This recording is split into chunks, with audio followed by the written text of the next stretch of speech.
नाशिकमध्ये विद्यार्थ्यांच्या सुरक्षिततेचा दावा करणाऱ्या मराठा विद्या प्रसारक समाज संस्थेच्या गंगापूर रोड येथील वाघ गुरुजी शाळेच्या स्कूल बसमध्ये विद्यार्थ्यांना मारहाण झाल्याचा धक्कादायक आरोप समोर आला आहे।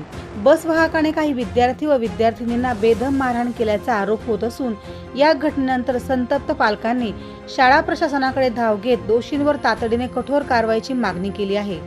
मिळालेल्या माहितीनुसार सिडको परिसरातील विद्यार्थी दररोज संस्थेच्या स्कूल बसमध्ये शाळेत ये-जा करतात। शनिवारी शाळा सुटल्यानंतर सिडकोकडे निघालेल्या एका बसमध्ये काही विद्यार्थ्यांशी वाहकाने अरेरावी करत त्यांना मारहाण केल्याचा आरोप करण्यात आला आहे।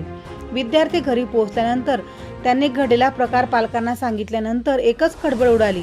तुझं नाव काय? माझं नाव शुभ्रा कौशिक सरदे। आम्ही बस मधून जात होतो, एक गाडी आम्हाला दिसली, मग आम्ही बोलत होतो, तेवढं तो दादा आला डायरेक्ट इथं मला मारलं आणि याला इथं गळफात बसलेला। याला माझं नाव आरुषी गणेश गायकवाड। आम्हाला खरंच गाडी दिसली म्हणून आम्ही फक्त मागे वळलो बघायला, तर तो आला आणि डायरेक्ट मारायला लागला। दुसऱ्याला मारायला गेला आणि डायरेक्ट माझ्या गळफात बसला। अजून पण काका माझ्या छातीत खूप दुखतोय। बरं, किती जणांना मारलं बेटा तुमच्या ते? 7-8 जणांना मारलेलं। एकाचं नाव काय मागच्या स्टॉपरचा मोहित मोरे आणि किलेश चौधरी, आणि आम्ही अजून 2-3 पोरांना मारलं पण नावं माहिती। माझं नाव आराध्य गणेश गायकवाड आणि तो म्हणतो मुलींना तुम्ही मुली म्हणून सोडून दिलं नाही, तुम्हाला पण बघितलं असता।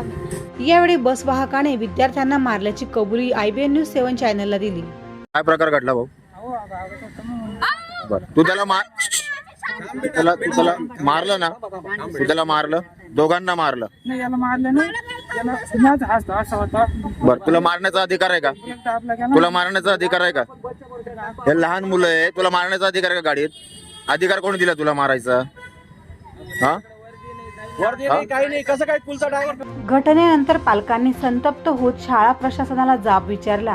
मुलांना शिक्षणासाठी शाळेत पाठवायचे की मार खाण्यासाठी, असा संतप्त सवाल पालकांनी उपस्थित केला।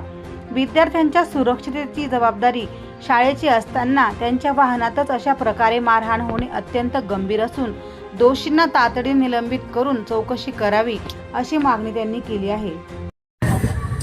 काय प्रकार घडला? माझा मुलगा वाघ गुरुजी शाळेत शिकतोय। आता आम्ही स्टॉपवर मुलांना घेण्यासाठी आल्यानंतर त्याच्यानंतर पोरांना आलं, ते पोरं रडत होते। त्यांना विचारलं काय झालं, म्हणे कंडक्टरने आम्हाला मारलं। तर त्याला त्या विचारलं की तू का मारलं बुवा? ते म्हणे मी माझ्याकडे मारलं गेलं, मी नवीन माणूस आहे। नवीन मारलं माणूसाचा मारायच्या कोणाला अधिकार नाहीये। दुसरी गोष्ट, पोरं आम्ही तुमच्या जबाबदारी पाठवतो सुरक्षेच्या विषयानं, तर तुम्ही जर पोरं तर तुमच्याकडे राहून सुरक्षित नसेल तर आम्ही पोरं पाठवायची कशी? आणि दुसरी गोष्ट, ड्रायव्हरला ज्या गोष्टी आम्ही विचारल्या गेल्या की तुमचं लक्ष काय असतं की तुमच्या माणसांवर, ड्रायव्हर बोलतो की तुम्ही आम्हाला पगार करता का? ही गोष्ट यांची बोली भाषा आहे। आणि दुसरी गोष्ट, पोरांना अजून त्रास द्यायचं काम रोजचं होतं, पण आम्ही काय लहान पोरं आहे, त्रास होत असेल इकडे, पण आज अक्षरच्या पोरं रडत उतरले। 1 नाही 2 नाही 3 सगळे परत मागच्या स्टॉपला उतरले, त्या पोरांना नाही मारलं। घटनेनंतर पालकांनी संतप्त होत शाळा प्रशासनाला जाब विचारला। मुलांना शिक्षणासाठी शाळेत पाठवायचे की मार खाण्यासाठी, असा संतप्त सवाल पालकांनी उपस्थित केला। विद्यार्थ्यांच्या सुरक्षिततेची जबाबदारी शाळेची असताना त्यांच्या वाहनातच अशा प्रकारे मारहाण होणे अत्यंत गंभीर असून दोषींना तातडीने निलंबित करून चौकशी करावी, अशी मागणी त्यांनी केली आहे।